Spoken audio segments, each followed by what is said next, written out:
قرآن کا پیغام، پارہ نمبر 15۔ ان هذا القرآن يهدي للتي هي اقوم ويبشر المؤمنين الذين يعملون الصالحات ان لهم اجرا كبيرا۔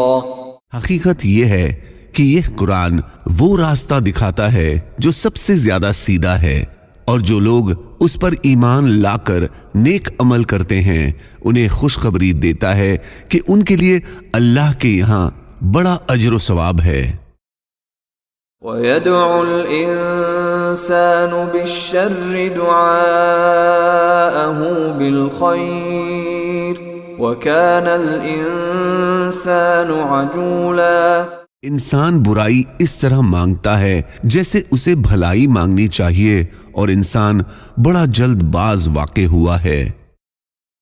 من كان يريد العاجلة عجلنا له فيها ما نشاء لمن نريد عجلنا له فيها ما نشاء لمن نريد ثم جعلنا له جهنم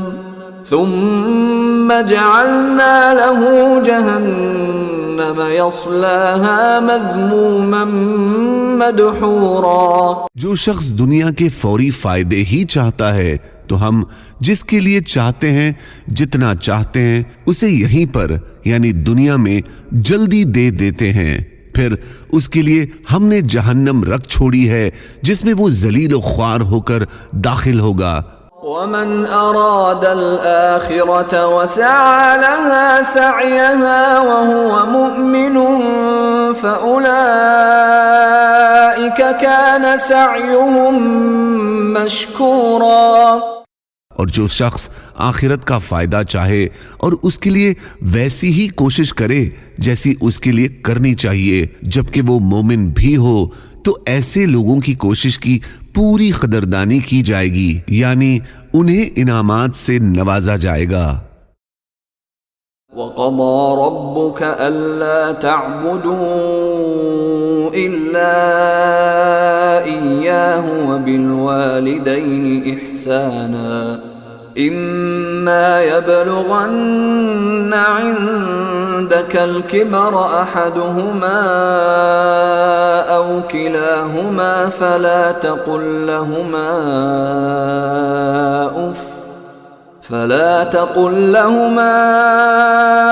أف ولا تنهرهما وقل لهما قولا كريما۔ تمہارے پروردگار نے یہ حکم دیا ہے کہ اس کے سوا کسی کی عبادت نہ کرو اور والدین کے ساتھ اچھا سلوک کرو۔ اگر والدین میں سے کوئی ایک یا دونوں تمہارے پاس بڑھاپے کو پہنچ جائیں تو انہیں اف تک نہ کہو اور نہ انہیں جھڑکو، بلکہ ان سے عزت کے ساتھ بات کیا کرو۔ وَاخْفِضْ لَهُمَا جَنَاحَ الذُّلِّ مِنَ الرَّحْمَةِ وَقُلْ رَبِّ ارْحَمْهُمَا كَمَا رَبَّيَانِي صَغِيرًا۔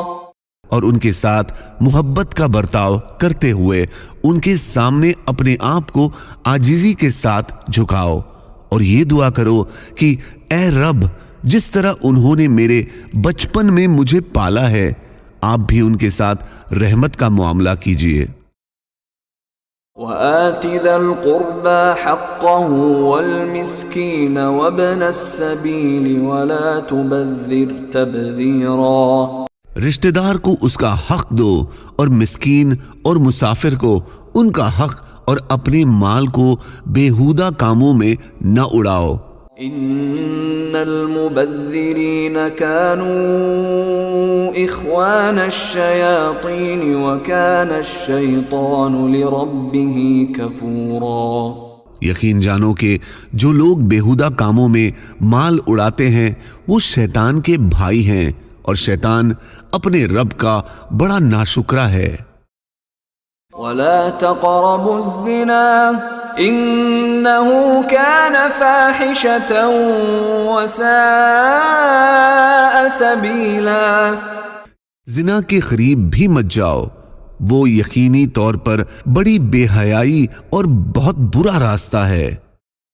ولا تقربوا مال اليتيم إلا بالتي هي أحسن حتى يبلغ أشده وأوفوا بالعهد إن العهد كان مسؤولا۔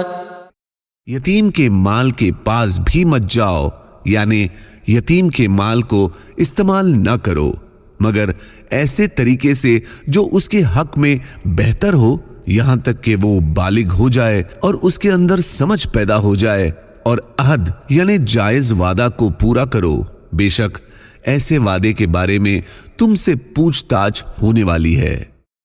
وَأَوْفُوا الْكَيْلَ إِذَا كِلْتُمْ وَزِنُوا بِالْقِسْطَاسِ الْمُسْتَقِيمِ ذَلِكَ خَيْرٌ وَأَحْسَنُ تَأْوِيلًا۔ جب کسی کو کوئی چیز پیمانے سے ناپ کر دو تو پورا ناپو اور تولنے کے لیے صحیح ترازو استعمال کرو، یہی طریقہ درست ہے اور اسی کا انجام بہتر ہے۔ وَلَا تَقْفُ مَا لَيْسَ لَكَ بِهِ عِلْمٌ إِنَّ السَّمْعَ وَالْبَصَرَ وَالْفُؤَادَ كُلُّ أُولَئِكَ كَانَ عَنْهُ مسؤولا۔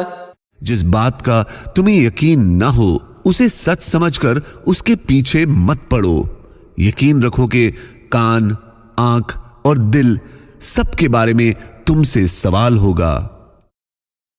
أقم الصلاة لدلوك الشمس إلى غسق الليل وقرآن الفجر إن قرآن الفجر كان مشهودا۔ اے پیغمبر، سورج ڈھلنے کے وقت سے لے کر رات کے اندھیرے تک نماز قائم کرو اور فجر کے وقت قرآن پڑھنے کا اہتمام کرو۔ یاد رکھو کہ فجر کی تلاوت میں فرشتوں کا مجمع حاضر ہوتا ہے، اور رات کے کچھ حصے میں تہجد پڑھا کرو جو تمہارے لیے ایک نفلی عبادت ہے۔ جزاکم اللہ۔